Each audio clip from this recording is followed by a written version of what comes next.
Bienvenidos a Iglesia Bautista Berea. En el sermón de hoy, continuamos viendo el dominio propio en las emociones con el pastor Óscar Zagardia. Continuamos hoy por orden, por lo que queda de esta serie acerca de la enseñanza de los hijos. Santiago capítulo 1, versículo 26. Santiago 1, 26. Dice la palabra del Señor así: si alguno se cree religioso entre vosotros y no refrena su lengua, sino que engaña a su corazón, la religión de tal es vana. Repito, si alguno se cree religioso entre vosotros y no refrena su lengua, sino que engaña a su corazón, la religión de tal es vana. Oramos al Señor, vamos a hablar acerca de el dominio propio, pero ahora en el hablar, en el hablar. Amadísimo Señor y Padre Celestial, Padre, y tu día, Señor, nos gozamos en verdad de saber que estamos en un lugar, en el lugar que cada uno de tus hijos debe estar reunidos para exaltar tu precioso nombre, Señor. Y manifestación de tu gracia y misericordia para nuestra iglesia es la manera en que hoy hemos cantado y adorado a un Dios vivo, a un Dios que merece toda la gloria, la honra y la atención por sus grandes y maravillosas misericordias.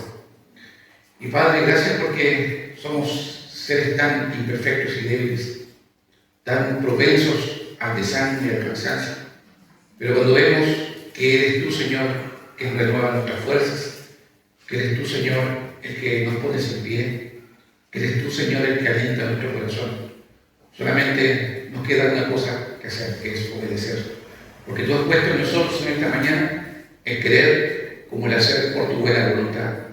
No que seamos tan piadosos como pretendemos ser, sino que el Dios de gloria ha tenido misericordia de nosotros y nos ha dado la fortaleza, la salud y la obediencia para llegar a esta reunión. Y Padre, gracias por eso, porque todo lo que somos y todo lo que seremos, Padre, allá en la gloria, es manifestación pura y exacta de tu gran misericordia. Señor, ¿qué viste en nosotros? La respuesta es muy sencilla, nada. Es tu gracia solamente la que se manifiesta en nosotros.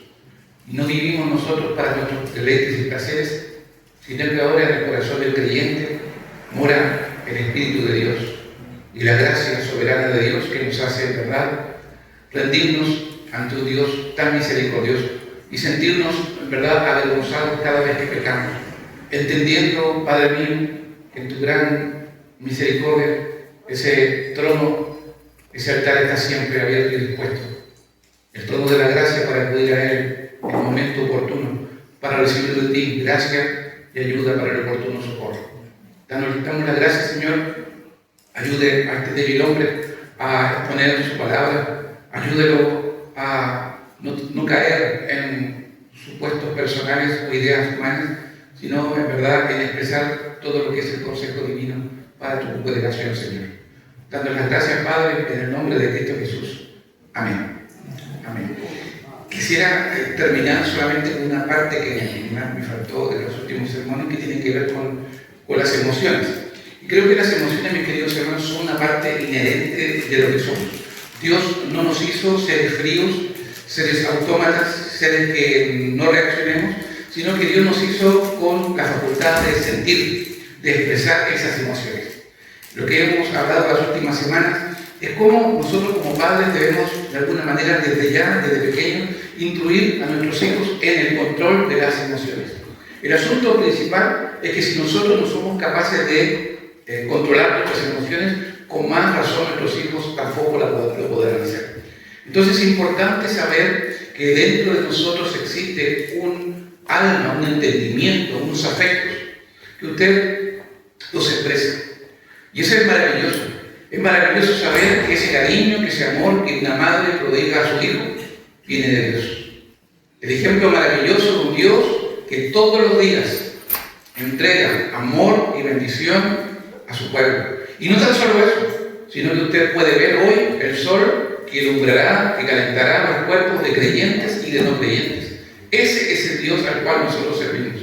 Ese es el Dios que muestra su gracia para con toda la creación.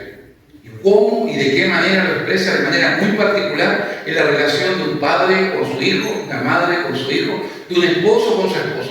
Toda esa es la manifestación perfecta de un plan en el cual el centro, el núcleo central de la enseñanza es Dios. Y usted dirá, ¿acaso los no creyentes también no sienten afecto, no sienten cariño, no sienten amor? No puedo negar aquello. Hay manifestación también en el frente, en el vecino, en el otro lado, pero ninguna manifestación de amor le da la gloria a Dios cuando Dios no está en medio de aquella efecto o manifestación. ¿Por qué yo amo a mi esposa? Porque Dios me amó primero. ¿Por qué tú amas a tu hijo? Porque Dios te amó primero. ¿Ya? El realce, el manifestar que toda la gloria es para Él, es una manera muy particular que vive el creyente día tras día, dirigido por el Espíritu Santo que mora en Él. Pero no somos seres fríos, no somos autómatas, no somos personas que no reaccionamos. A muchos, y digo en forma general, a muchos de nosotros nos duelen las palabras hirientes. Y también nos sentimos avergonzados cuando la fuente de esas palabras somos nosotros. ¿Sí? Porque cuando no podemos controlar las emociones de nuestra boca, que deberían salir palabras de bendición, a veces salen palabras durísimas. ¿Le ha tocado a usted alguna vez enfrentado a esa situación? Abordando en verdad una situación muy pequeña, muy particular, que se sale fuera de control y que no haya cómo detenerla, y en vez de tirar agua al fuego, usted tira benzina y más crece el problema y más se aumenta. Es aquí del tema que estoy hablando. Porque déjenme decir una cosa. Filipenses 4.5 habla acerca de la gentileza del creyente. En Filipenses 4.5 dice: vuestra gentileza sea conocida por todos los hombres. Y agrega un versículo particular, dice: el Señor está cerca. Entonces, nuestra manera de actuar, nuestra manera de relacionarnos, no puede estar controlado por las emociones. No puede estar controlado por las emociones. Desde muy chiquitito, mi mamá me enseñó que cuando voy a un lugar, cuando me invitan a un lugar, cuando llego a una casa, lo mínimo que tengo que hacer es saludar al entrar y despedirme cuando me voy. ¿No es así? Hermano, ¿es así o no? Quizás necesitamos recalcar aquello, pero sí es. ¿Y cuánto más debe ser dentro de creyentes? Si hay dificultades, si hay oposición, si hay problemas, como se enseñó en la mañana acerca del perdón, resolvámonos pronto. Pero no podemos tener una actitud mundana asistiendo a la reunión y no despidiéndose de nadie. Hermano, el único privilegiado, y no sé si privilegiado, pero también uno se caga un poquito de esas sensaciones, y perdón la palabra que exprese, esas sensaciones particulares, es cuando uno observa desde aquí, y ve esa actitud que no es cristiana, queridos amigos, que no es cristiana. No saludar a sus hermanos, no despedirse, hermano, es una mala educación y no es de un creyente. Dicho eso, porque en verdad en una escuela dominical estamos en una tarea formativa, ¿ya? Y a lo mejor una persona adulta dirá: ¿qué me tiene que enseñar usted? Yo soy grande. Lo que estoy tratando de enseñar es que a partir de la palabra de Dios nos demos cuenta de las falencias que tenemos. Tenemos muchísimas falencias. No por el hecho de llamarnos cristianos, creyentes, hijos de Dios, no podemos ignorar cuántas falencias tenemos. A lo mejor provocadas por una mala enseñanza en casa, o a lo mejor por un orgullo muy grande. ¿Contra qué luchas tú? ¿Sabes? Yo tengo que informarte que también yo lucho contra el orgullo. Es una lucha constante contra el orgullo. Pero tú no puedes negar que también tú luchas contra el orgullo. Y ese orgullo que se va desarrollando, que va creciendo, muchas veces va causando problemas no tan solo en el ámbito cercano, sino que también en un ámbito mucho más íntimo, en el hogar, en la iglesia y en forma personal. Creo que es muy importante resolver este tema, porque el texto de Filipenses está ahí para llamarnos la atención diciendo: vuestra gentileza, vuestra amabilidad, ¿ya? Vuestra benignidad ¿Se recuerda que la benignidad también es un fruto del Espíritu? Ser benignos, ser gentiles, ser amables. ¿Ya? Joven, si tú eres soltero, tienes una jovencita soltera, sea amable. ¿Ya? No es un mueble, no es una silla. Al que le toquen más, porque sea soltero y joven. Pero es una realidad. Y aún más, cuando vemos en verdad, a lo mejor, que quizás nosotros los adultos, los más grandes, los más de edad, también debemos tener esa gentileza con nuestras hermanas y hermanos. Qué importante es tener un corazón enseñable. Creo que ese es el principio fundamental en el cual debemos partir, un corazón enseñable. Yo quiero en esta mañana pedirle al Señor que usted tenga un corazón enseñable. Lo primero que hice al elaborar este sermón fue precisamente, Señor, dame un corazón enseñable. ¿Ya? Y que mis hermanos y hermanas también tengan ese corazón. Porque si no tenemos un corazón enseñable, todo lo que vamos a hablar hoy va a caer mal. Va a caer mal. Va a afectar a tu orgullo. Va a provocar un choque. Y cuando provoca un choque es molestia. Entonces, preparemos nuestro corazón señalando que es la palabra de Dios que vamos a compartir y que vamos a recibirla, a analizarla, a escudriñarla y esperando en Dios que dé fruto. Si es un fruto que permita cambiar una actitud que no es buena en nosotros, que nos están diciendo una y otra vez, es por algo, ¿no? Necesitamos cambiar, porque dice el texto que si alguno se cree religioso, y este es un principio importante, porque todo aquel que participa en una orden religiosa, orden eclesiástica, como se la quiere llamar, sí o sí, aunque moleste la palabra, es un religioso. ¿Por qué? Porque practica una religión, porque lleva a cabo en su vida actos que lo identifican con una religión. ¿Sí? Si tú eres adventista, ¿qué te identifica un adventista? El día sábado es el día de reposo, ¿cierto? Y en el día sábado no se hace actividad. Eso identifica a un adventista. El día sábado, el día viernes de las 6 de la tarde hasta el sábado a las 6 de la tarde, ellos no practican ninguna actividad. ¿Ya? Y me ha tocado muchos casos cuando hacía clase a los alumnos de primer año en computación, había varios adventistas. No sé si era para no hacer la prueba, pero yo les creía. ¿Ya? Le decía, ¿sabe qué, profesor? Yo soy adventista, no puedo hacer prueba el día sábado. ¿Ya? Porque mi religión, yo tenía toda la complejidad, la tomo después. No hay un problema. Pero así es. Se identifica a una persona, a un religioso, por las actitudes, las obras que hace. ¿Ya? ¿Ok? Si usted ve a una persona con un gorrito, con un corbata, con un maletín, ¿cierto? ¿Con qué lo identifica? Puede ser un cobrador, pero ¿cómo identificarlo? Estamos en el tema del testigo de Jehová, ¿cierto? Hay personas que se identifican por lo que hacen, por las prácticas, ¿no? Y una persona que viene a la iglesia el día domingo se puede identificar como una persona, independiente de la iglesia que vaya, como una persona religiosa, porque practica actos religiosos. ¿Sí? Ahora, si nosotros definimos la palabra religión, es la forma que el hombre tiene de unir o reunir lo que se rompió a raíz del pecado, ¿cierto? La mano de Dios, la mano del hombre, tratando de ser unida a través de actos. Pero ¿saben? El único camino que nos lleva al Padre no es una religión. El único camino que nos lleva al Padre es una relación con Él. Haber recibido el perdón de los pecados y la vida eterna, creyendo en la obra redentora de Cristo Jesús. ¿Sí? Por lo tanto, mi fe, lo que yo hago hoy, por un lado es pertenezco a una denominación o religión como la que queramos llamar. Esa iglesia a la cual pertenezco, Iglesia Bautista Berea, tal como decía el hermano Giovanni, comienza la reunión a las 9:30, 10 tenemos un descanso, y esa es la forma en la cual nosotros distribuimos las actividades de los días domingos. ¿Ya? ¿Ok? Entonces, de esa manera, me hago partícipe de una actividad religiosa, pero eso no me salva a mí, no me lleva al cielo. ¿Está claro, no?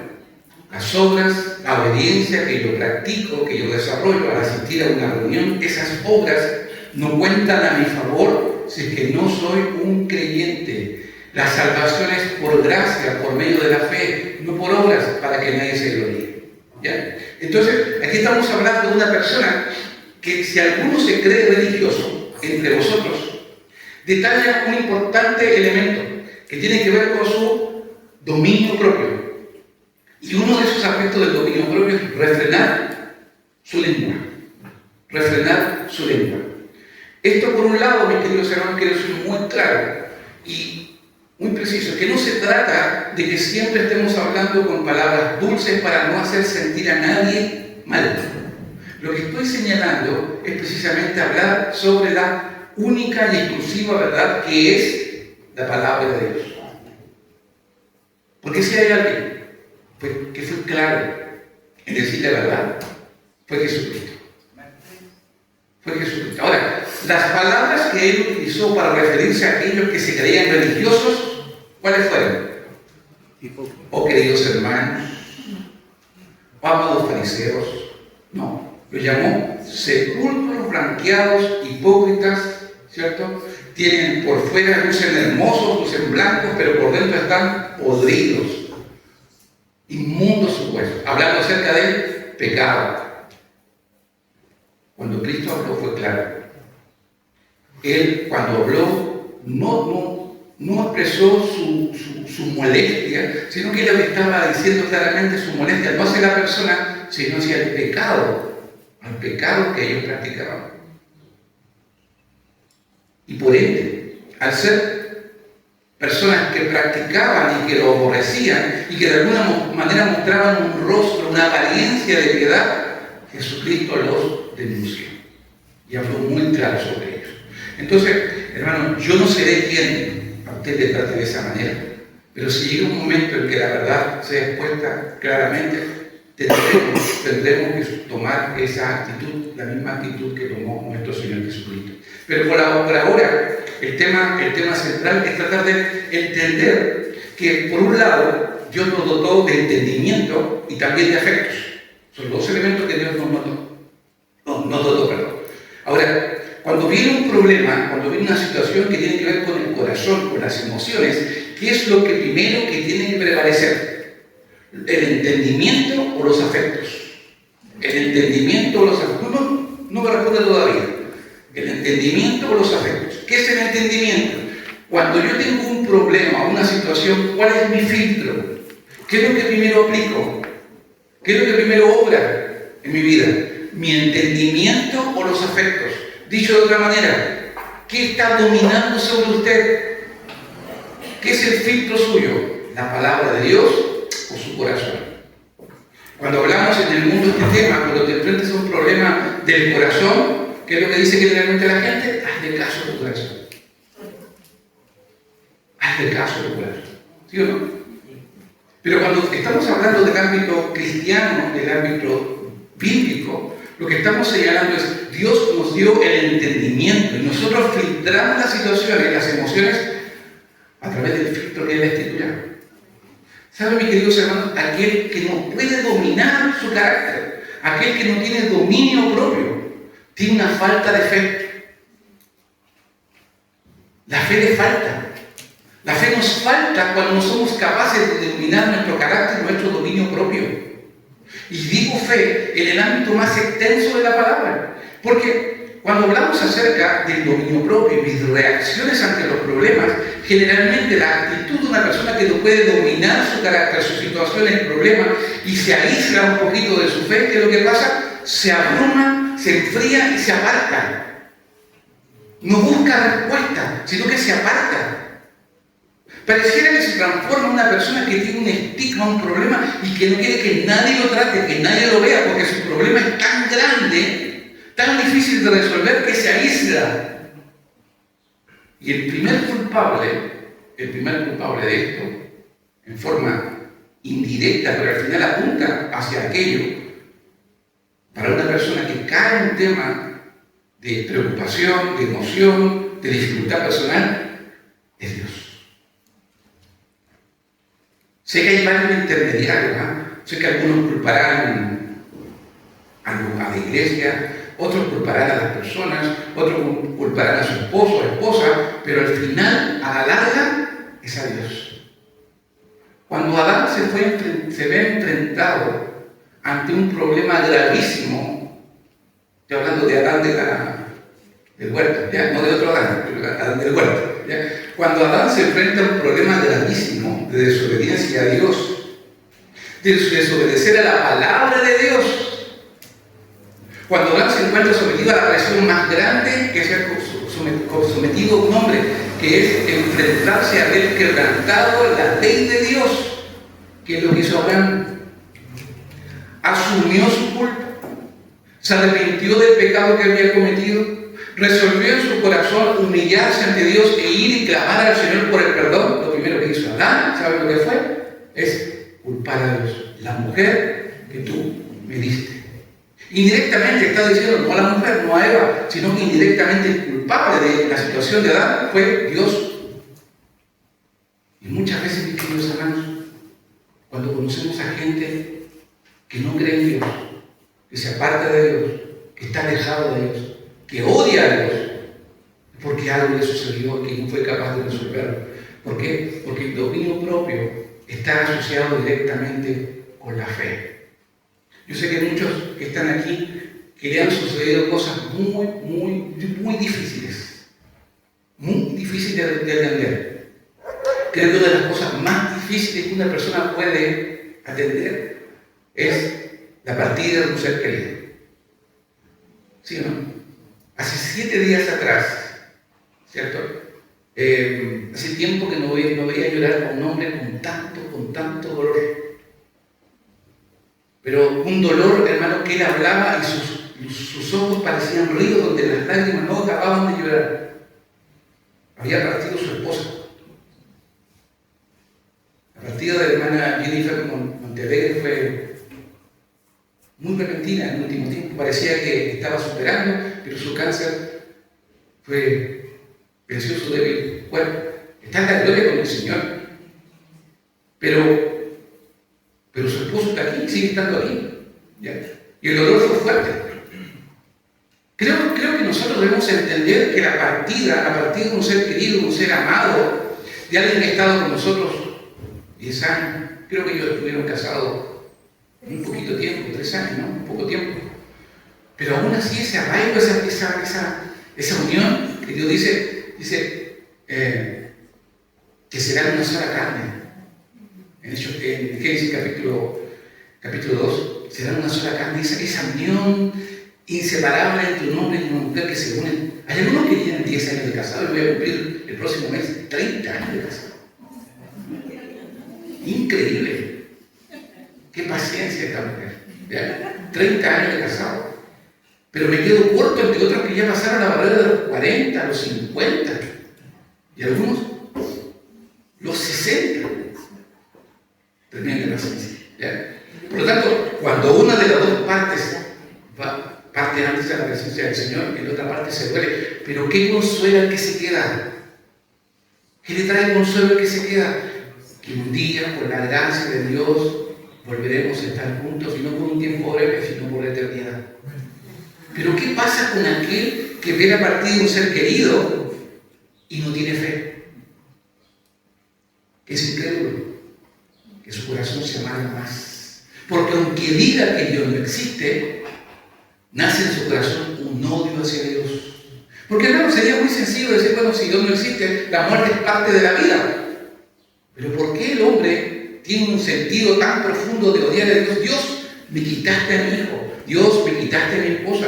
Dios, me quitaste a mi mamá, a mi papá. Ese odio enconado parte del hecho de que aquel que tiene esa actitud no tiene fe. El dominio propio, mis queridos hermanos, va esbozando características esenciales dentro del ser humano, a tal punto de que el dominio propio nos hace entender, por medio de la fe, que hay situaciones dolorosas que vamos a pasar en esta vida, pero que tenemos consuelo en el Señor. En su segunda carta a los Corintios, capítulo número 1,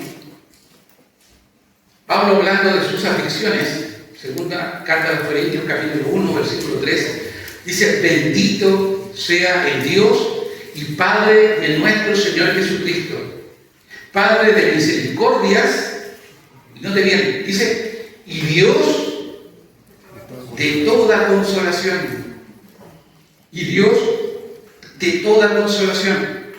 A ver, hermano, ¿quién es el que más puede consolar ante la pérdida de un ser querido? ¿Qué lugar es el cual yo debo acudir cuando siento ese dolor profundo en mi corazón? A Dios por medio de la fe. A Dios por medio de la fe. Decir claramente, bueno, entiendo, mi corazón se duele, hay tristeza, pero la fe me hace ver más allá de lo temporal, me hace pensar en la eternidad. Estaré con Dios y estaré con mi esposo, con mi esposa, con mi hijo que partió antes. Porque Dios lo permitió. Versículo 4. El cual dice, nos consuela en todas nuestras tribulaciones. ¿Dicen algunas? Dicen todas.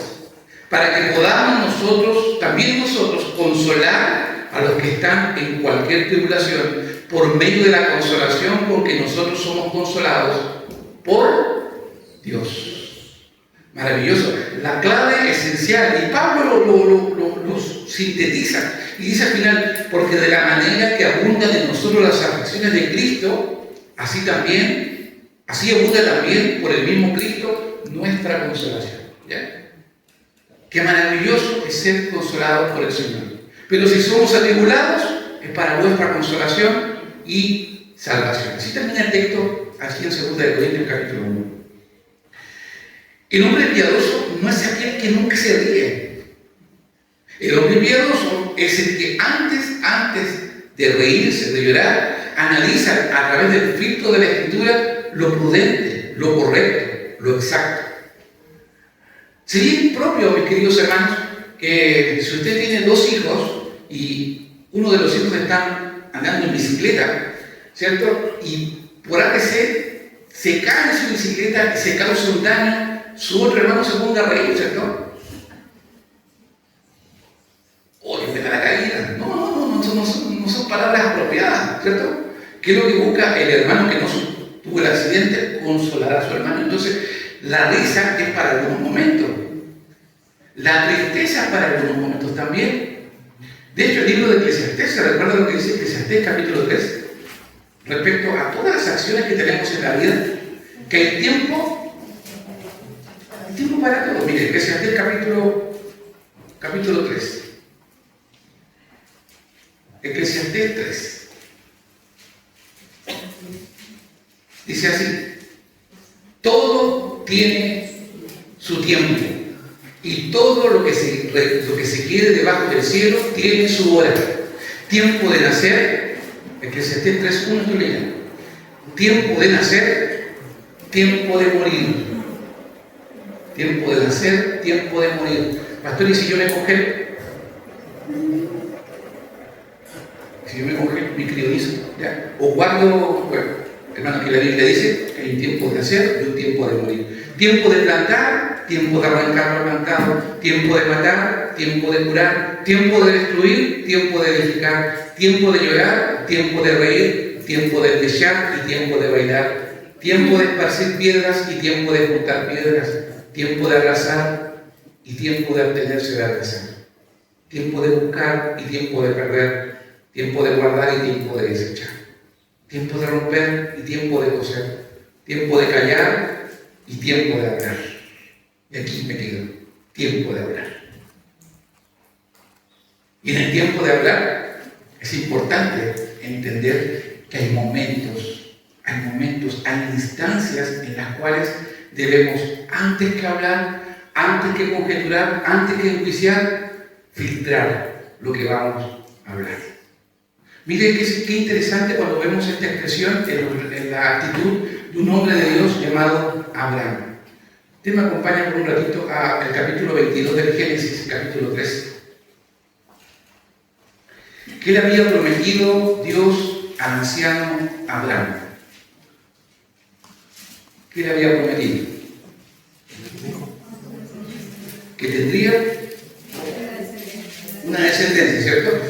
10 capítulos antes, en el capítulo 12, dice: y haré de ti una nación grande y te bendeciré, ¿cierto? y engrandeceré tu nombre y serás bendición. Bendeciré a los que te bendijeren y a los que te maldijeren maldeciré, y serán benditas en ti todas las familias de la tierra. ¿Cierto? Abraham mira esa promesa del Señor y ve su realidad. ¿Cuál es su realidad? Abraham está casado, ¿cierto? Y su esposa no puede tener hijos. ¿Cierto? Hay una imposibilidad de tipo humano, pero Dios es el que está prometiendo. ¿Cómo actúa entonces el hombre ante la imposibilidad humana? No frustrándose, no enojándose.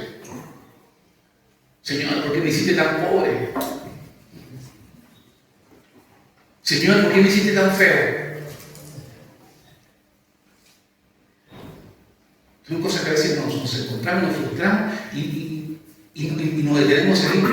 ¿Sabe una cosa maravillosa? ¿Sabe que a Dios nos hizo de una manera personal, individual y perfecta? Perdón esta expresión, que sea gana hacia adentro, pero no hay ninguno como yo.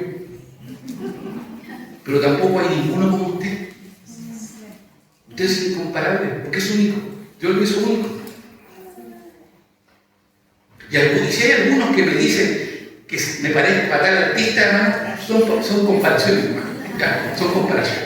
Yo soy único, al igual que usted. Y ahora quiero que es mayor. Que no solo soy único en mi forma, en mi alma, sino que también en esa característica soy un hijo de Dios. Y eso deja de lado toda actitud humana y realza a Dios en su gloria. Habrán tenido un impedimento. Habrán tenido una dificultad. Igual que usted la tiene como yo la tengo. Pero respondió de la única manera que un hombre puede responder a Dios. ¿Cuál es esa forma? Con obediencia. ¿En qué dice 22? ¿Qué dice 22?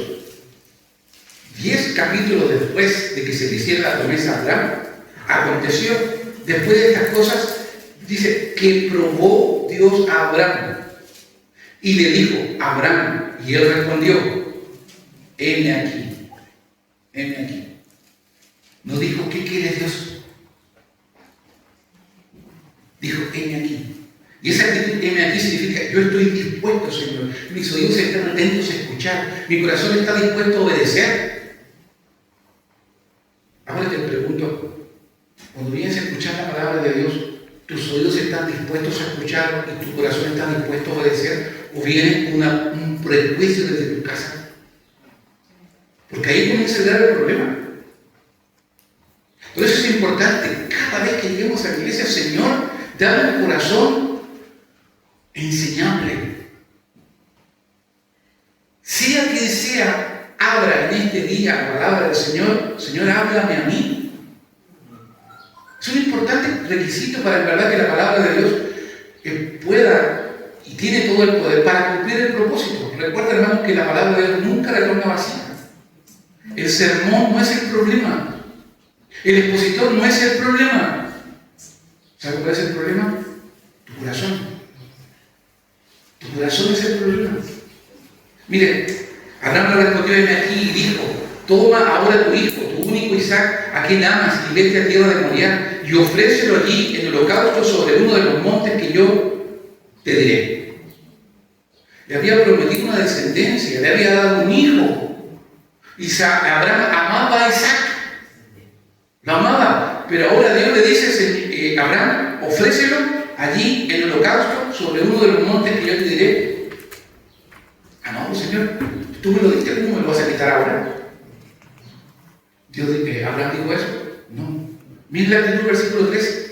Y Abraham se levantó muy de mañana, enarboló su asno, tomó consigo 2 siervos suyos y a Isaac su hijo, y cortó leña para el holocausto, y se levantó y fue al lugar que Dios le dijo. Hermano, uno siempre trata de pensar algo lo siguiente: ¿qué haría yo en ese caso? ¿Qué haría yo en ese caso?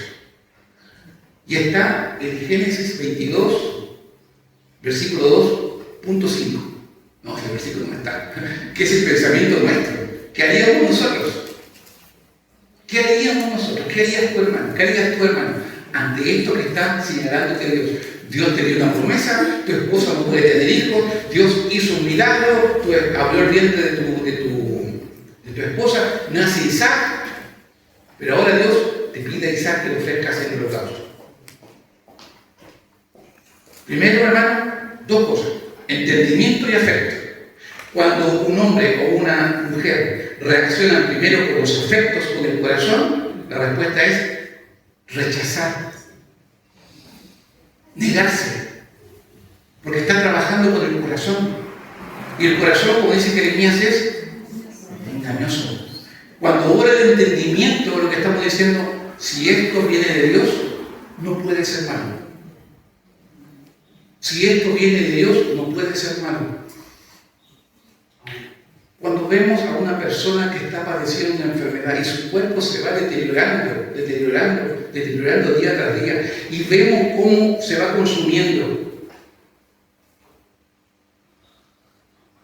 pedimos en oración con mucha tristeza, mucho dolor, con lágrimas en los ojos: Señor, haz tu voluntad. ¿Es malo pedir así? ¿Es malo pedir por la muerte de una persona? No estamos pidiendo por la muerte de la persona, estamos pidiendo: Señor, haz tu voluntad. Y si Dios obra, siempre va a ser lo mejor. Amén. Dios no obra de manera negativa para nosotros, siempre obra de manera positiva y para bien. Todas las cosas nos ayudan a bien, a los que aman a Dios, todas las cosas les ayudan a bien. Note el versículo de Romanos: a los que aman a Dios, todas las cosas les ayudan a bien. Logramos entenderla porque tenemos el consuelo del Señor. Por eso hablo acerca de que el dominio propio forma parte de la fe del creyente. El incrédulo no puede entender esto. Se va a enojar, se va a disgustar, va a odiar, va a patalear, porque no lo entiende. Pero el Hijo de Dios sabe claramente que esto viene de Dios y es para bien, para beneficio. A los que aman a Dios, todas las cosas les ayudan a bien. Esto es conforme a los propósitos de Dios. Nos va a doler, nos va a causar tristeza, pero viene de parte de Dios.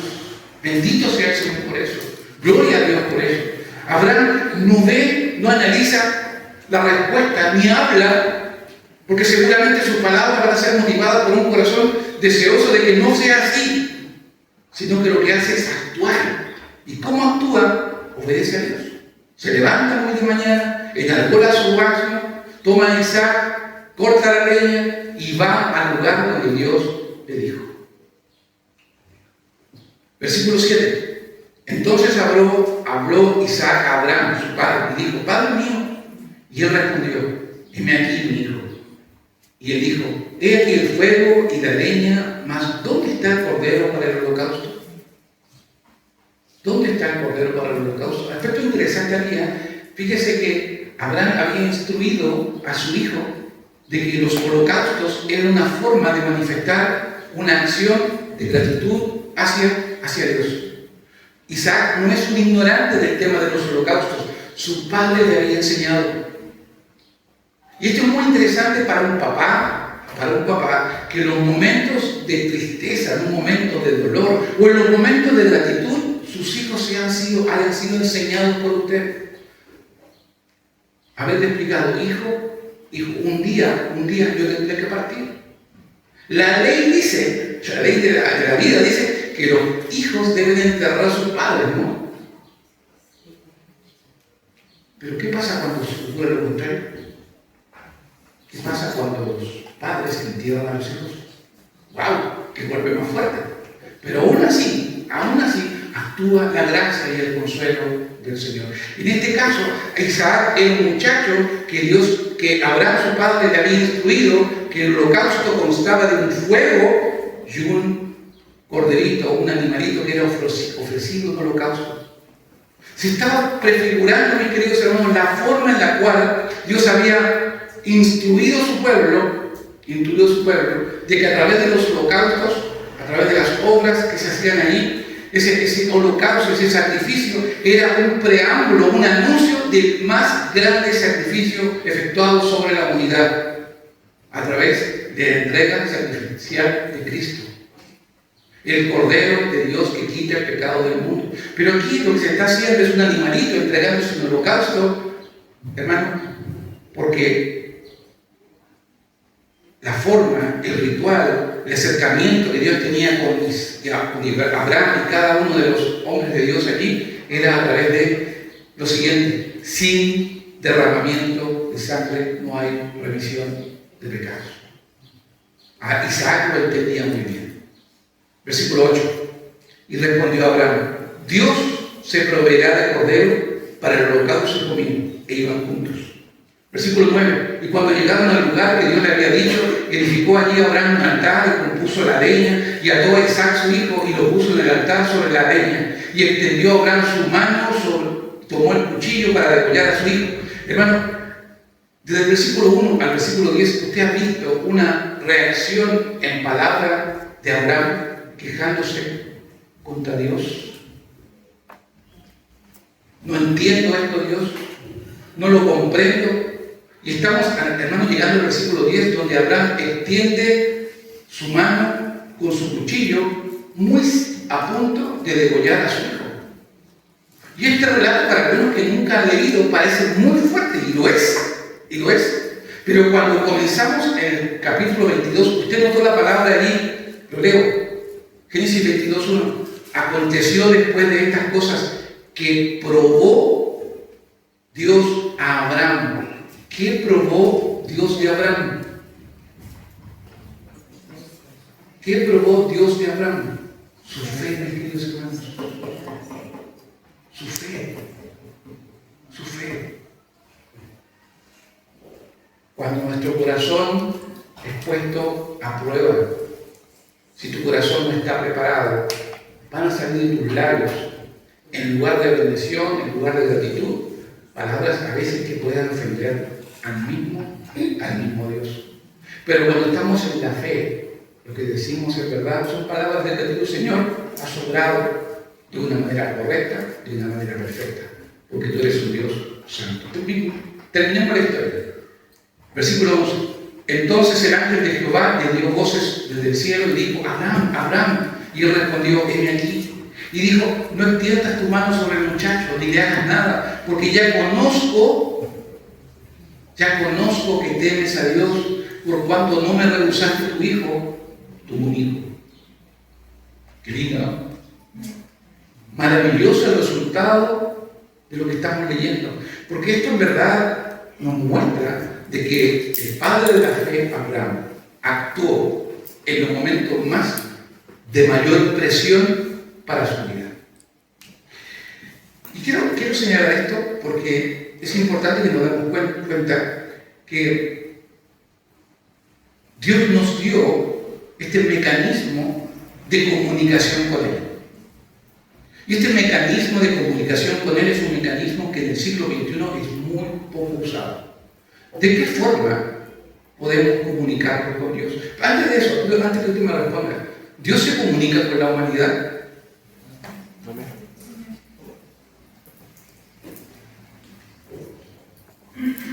¿Cómo Dios se comunica con su creación?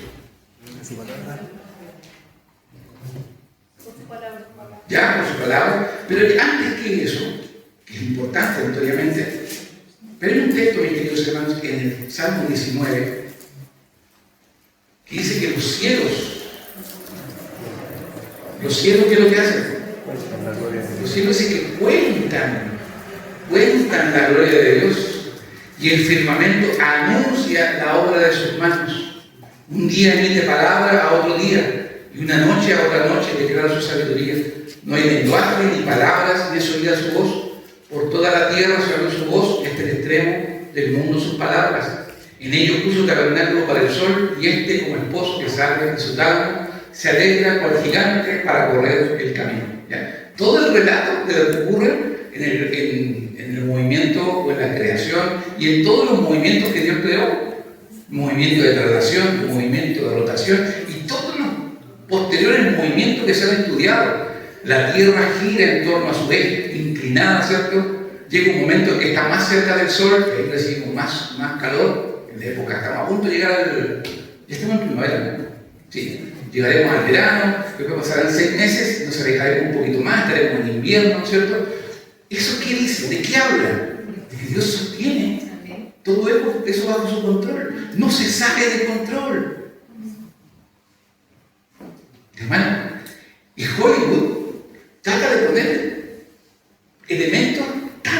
ilógico, como la película Moonfall. Se cayó la luna. ¿Ya? La luna estaba ahí y de repente se cayó sobre la tierra. La luna se puede caer, no. Dios tiene todo bajo su control, bajo leyes que Él estableció. Pero ¿qué pasa? ¿Qué sucede? Que debemos llegar a la gran conclusión. Usted leyó conmigo aquí y dice: no hay lenguaje ni palabra ni sonido su voz, por toda la tierra salió su voz y al extremo del mundo sus palabras. Dios se comunica. Dios se comunica con los suyos a través de su palabra, como decía una hermana.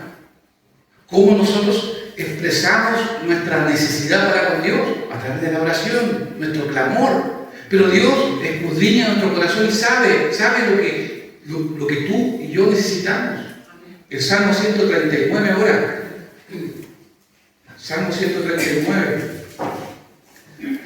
Oh Jehová, tú me has examinado y conocido. Tú has conocido mi sentarme y mi levantarme. Has entendido desde lejos mis pensamientos. Has escudriñado mi andar en el reposo. Y todos mis caminos te son conocidos. No hay nada desconocido de mí que Dios no sepa. Incluso David oraba por los pecados que me son ocultos.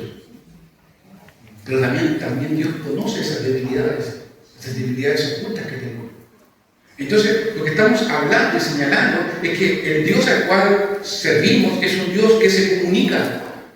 Se comunicaba anteriormente del Edén directamente con Adán. Cae el pecado y utilizó a profetas para comunicar su ley al pueblo. Pero hoy en día, el mensaje que Dios utiliza es a través del Hijo. Hebreos capítulo 1. A través de Jesucristo. El Logos, la palabra es la forma en la cual Dios se comunica.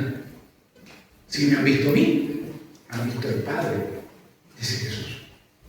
Y por tanto, para ir esbozando los lineamientos de lo que es la comunicación humana, quiero que me acompañen, por favor, a un texto que vamos a encontrar.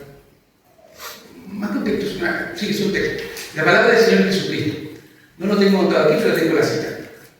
¿Se recuerda del texto de la abundancia del corazón habla la boca? ¿Te recuerdas ese texto? De la abundancia del corazón habla la boca. Cuando vemos eso, entendemos una cosa.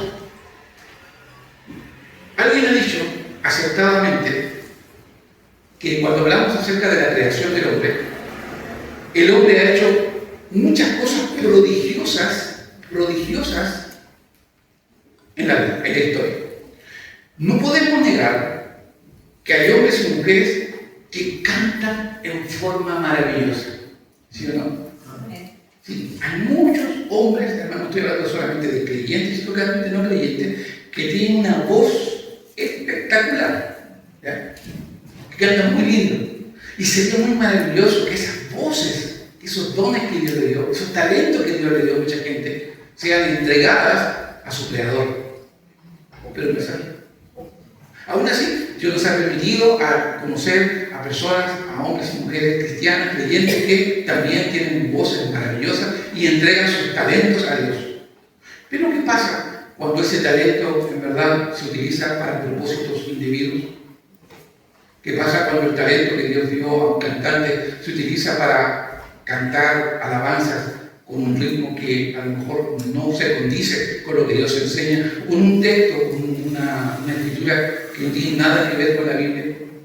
Se está utilizando el talento que Dios dio de manera indebida.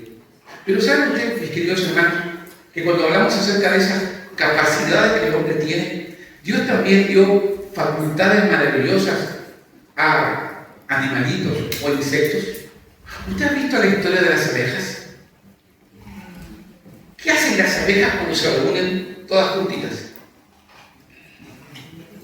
Hacen un panal, ¿cierto? Un panal. ¿Han visto la estructura que tiene cada celda de los panales?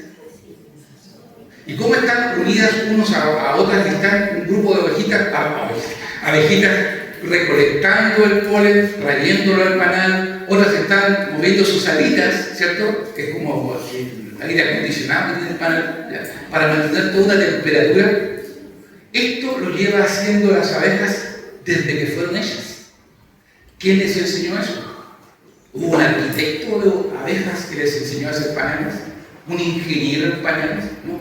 Dios puso en la mente de las abejitas esa facultad para construir eso que usted le unta a su pancito cuando está enfermito, le hace la miel con limón y jengibre. ¿Ya?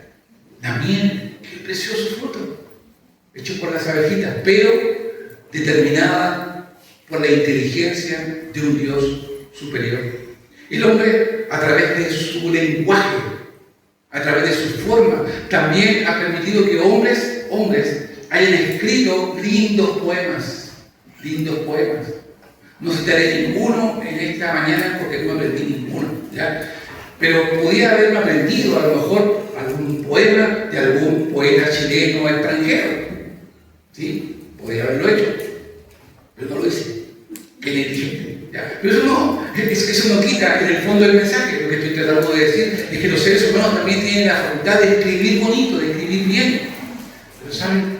El libro de libros, el libro de sabiduría, el más grande y excelso libro, no lo escribió hombre alguno, sino que lo escribió Dios. Y utilizó a escritores humanos durante toda la historia para que dispusieran en nuestras manos este maravilloso libro. Pero no se da cuenta que Dios le ha dado facultades al hombre para comunicarse. Hoy usted no necesita de un intérprete para que usted me entienda. Espero que no. ¿Qué dijo el pastor? Que no le entendí esa parte. ¿Ya? Si usted no entiende, usted lo anota y después pregunta. ¿Ya? Pero tenemos un lenguaje común. Pero si yo esta mañana llegara a hablar en chino mandarín, usted no entendería nada. Entonces es importante, hermano, el tema de la comunicación y comunicarnos bien, porque las palabras, mis queridos hermanos, son un elemento que puede traer bendición, pero también puede traer maldición y dolor. En Santiago capítulo 3, y se deja la invitación para la próxima semana, porque no voy a alcanzar. Santiago capítulo 3, versículo 2.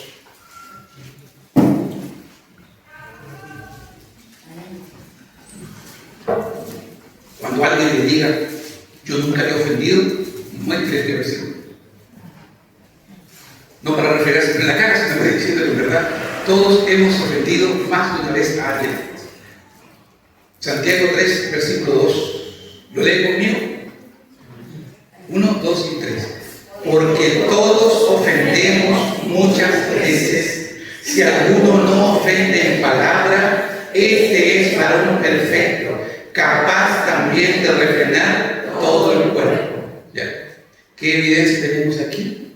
Que a través del mal uso de la lengua, el mal control de las emociones, hemos ofendido a otros más de alguna vez. ¿Sabe usted esa conclusión? ¿O usted está dentro del grupo del varón perfecto? No, ¿no es cierto? Solamente el varón perfecto es capaz de refrenar todo en el cuerpo. Y uno de los elementos que causa, y de hecho usted lo puede ver en los debates que estamos teniendo ahora para saber quién es presidente, ¿ya? ¿Cierto? La idea es hacer un ataque directo a la persona a través de lo que yo estoy diciendo y los votos que tú me enviaste y las palabras que tú me dijiste. ¿Y te acuerdas que la vez pasada tú me ofendiste de esta manera? Hermano, eso es común y lo vemos en la televisión. ¿Se da cuenta que en el tiempo que se le da al candidato muchas veces no se habla de ideas de mejorar el país, sino que se trata de tirar basura al contenedor? Eso es natural en nosotros. Es un ataque directamente hacia la persona. Y ¿sabe? Eso es interesante porque cuando analizamos este texto y cuando vemos en verdad que todos hemos ofendido muchas veces, nos damos cuenta que hay un elemento que Dios nos dio, que si usted tiene dos orejitas, usted tiene una sola lengua. Y es porque usted tiene que oír el doble de lo que habla. Y otro, la lengua está puesta entre rejas, ¿se ha dado cuenta? Los dientes son las rejas de la lengua y su boca también, para que no hablemos tanto. Entonces, ¿qué nos está diciendo? que hay un elemento que Dios dio para bendición, que el hombre a través del pecado lo corrompe para maldición. Veamos. He aquí, nosotros ponemos freno en la boca de los caballos. ¿Para qué? Para que nos obedezcan. ¿Alguna vez alguien ha manejado un caballo? ¿Sí, hermano? ¿Usted? ¿Sí? ¿Un caballo? ¿Le hizo caso al caballo? Sí. ¿Ya? ¿Cómo le hizo caso? Tirando las riendas, ¿no? Sí. Al tirar las riendas, el caballo, ¿qué es lo que siente? No voy a tener un palito, pero tampoco entrar, ¿ya? Pero esto provoca dolor en el caballo y a través del dolor el caballo reacciona, ¿ya? Y se detiene y obedece, ¿sí? Y dice, y dirigimos a ti todo el cuerpo. Versículo 4. Mirad también las naves, aunque tan grandes y llevadas de impetuosos vientos, son gobernadas por un muy pequeño timón, por donde el que las gobierna quiere. ¿Sí? Ustedes vieron la película El Titanic, ¿cierto? Tremendo barco, ¿cierto? Y había una forma, un timón que era muy pequeñito y que él se doblaba hacia un lado o hacia el otro lado y el barco grande se movía. No alcanzó a ver el iceberg, pero bueno, el timón es el que manejaba el barco.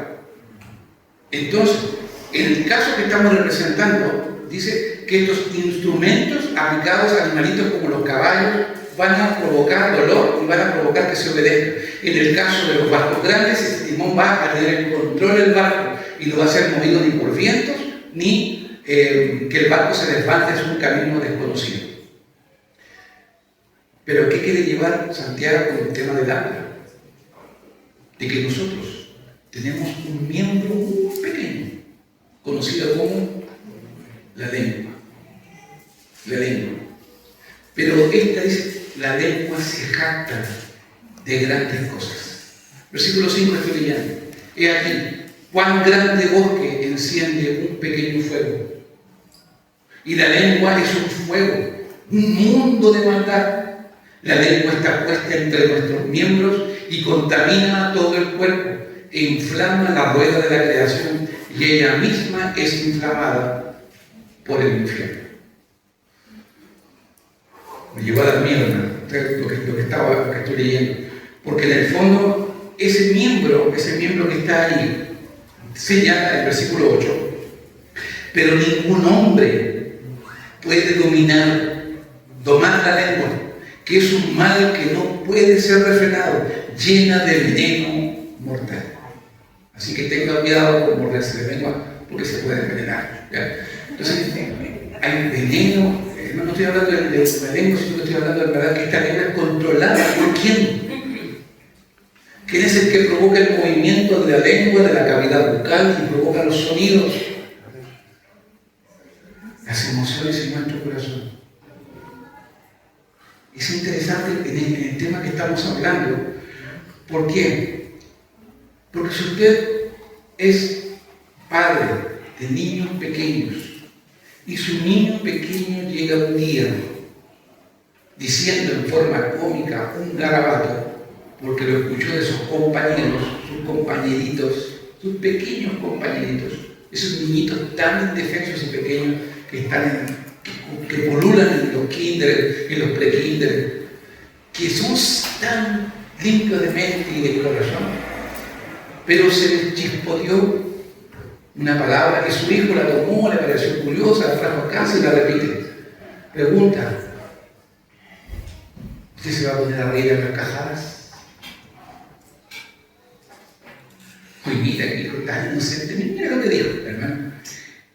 Eso que entró a la mente de su hijo, que le llamó la atención, si no es refrenado, y se puede contaminar todos sus años. Porque toda palabra que le parezca curiosa, usted debe enseñar, hijo, toda palabra que usted no conozca, no la grabe ni la repita. No le puede pedir a un niño de 5 años que analice el contexto, si está bien dicha, si está en el hebreo, en el arameo, ¿no? ¿A quién debe acudir? A su papá. Papá, mira, escuché esta palabra, ¿qué quiere decir? Y usted tendrá la sabiduría para explicarle claramente que hay palabras que no se pueden pronunciar, que no son palabras prudentes, ni castas, ni puras. ¿Sí? No lo va a hacer el vecino, no lo va a hacer la profesora, lo va a hacer usted. ¿De acuerdo? Una importante responsabilidad. Pero ¿cómo lo hacemos? Con la comunicación. Entonces, si mi hijo tiene esa comunicación conmigo, yo podré resolver las múltiples inquietudes que tiene en su vida. Pero si no la tiene, si usted no se da el tiempo, no se va a dar la disposición, su hijo va a quedarse con eso en su mente y va a buscar más palabras y más excepciones y se va a reunir con más gente que hable de esa manera. Estoy completamente seguro, mis queridos hermanos, que si alguien llega a su casa con una víbora, ¿cierto? Con una serpiente a su casa, ¿qué es lo que va a hacer usted? ¿Qué es lo que va a hacer usted? Coleccionar. Si usted llega con una alimaña peligrosa, ¿qué es lo que va a hacer? Si usted ve una araña de rincón en su casa, ¿qué es esta araña de rincón? Primero, como dice la hermana, raro, ¿cierto? ¿Qué es lo que sucede cuando esas palabras, esas ideas, porque después las palabras, que son palabras sueltas, ¿sabe lo que viene después? Después vienen ideas. Hermano, junte 2 o 3 palabras y forme una idea. Y de una idea sale una ideología. ¿Ya? Y de una ideología, una filosofía y una manera de pensar. Lo que partió, no controlando, una pequeña culebrita, se transformó ahora que en casa en un pitón de 4 metros. Una ideología parte muy sencillamente con ideas, palabras, pero que no tienen el control y el filtro que llega a su hogar. Vamos a dejar hasta aquí la enseñanza de hoy con las últimas reflexiones. ¿Ya? Primero, cuidado con la lengua. Es una especie de víbora llena de veneno mortal. Segundo, ten sabiduría para tratar todos estos casos. ¿Por qué? Porque si somos creyentes, no podemos pasar por alto el texto que dice: si te crees un religioso y no refrenas tu lengua, sino que engañas tu corazón, tu religión es vana. Tu religión es vana. Yo puedo decir todo lo que quiero, decir las palabras que yo quiera. ¿Y dónde está la pureza? ¿Dónde está el Espíritu Santo? ¿Dónde está lo que hemos aprendido? Hermano, necesariamente, y esto es maravilloso, hermano. Yo sé que hay muchas personas que están aquí, muchos creyentes, que en su vida pasada usaban un vocabulario bastante soez. Pero cuando llegaron al camino del Señor, toda aquella palabra que provocaba vergüenza, la extirpamos de nuestra mente, de nuestro corazón y de nuestra lengua. ¿Sí o no? Ahora, es probable que en un momento no tengamos no podemos controlar algo, si nos escapa una culebra por aquí, una palabrita, pero sentimos tanta vergüenza de decir: Señor, perdóname. Yo ante ti dije que no hablaría ninguna de estas palabras que hablaban. Saca esas palabras de mi corazón, de mi mente. Haz que nunca más las pronuncie. ¿Y sabes lo maravilloso? Que eso sucede. Eso sucede. Primero, entonces, cuidado con la lengua. Segundo, tener la sabiduría en verdad para no engañar nuestro corazón. Hacer un examen individual y personal. Y lo último, mis queridos hermanos, que tiene que ver con lo siguiente. Mire, los creyentes no roban, ¿cierto? Los creyentes no matan, ¿sí? Los creyentes no cometen adulterio. ¿De acuerdo todo? Y ahora agregamos: los creyentes controlan su lengua. ¿Sabe? Estos 4 elementos que a veces uno en algunas religiones lo denominan los pecados veniales y los pecados mortales, hermano, la Biblia dice que todos estos son pecados. Pecados. Mentir, matar, cometer adulterio es exactamente lo mismo que difamar o decir mentira de alguien. Si el Señor nos ha dotado con la guía del Espíritu Santo, con la palabra de Dios, entonces todos los consejos que recibamos en esta mañana respecto a nuestra hablada, nuestra comunicación, que los podamos desarrollar plenamente y podamos en toda instancia darle la gloria a nuestro Dios en todo lo que hacemos. Oramos, amadísimo Señor y Padre Celestial, al introducirnos el tema. Si este recurso ha sido de bendición para tu vida, te invitamos a que le des me gusta y lo compartas para que esta enseñanza llegue a más personas.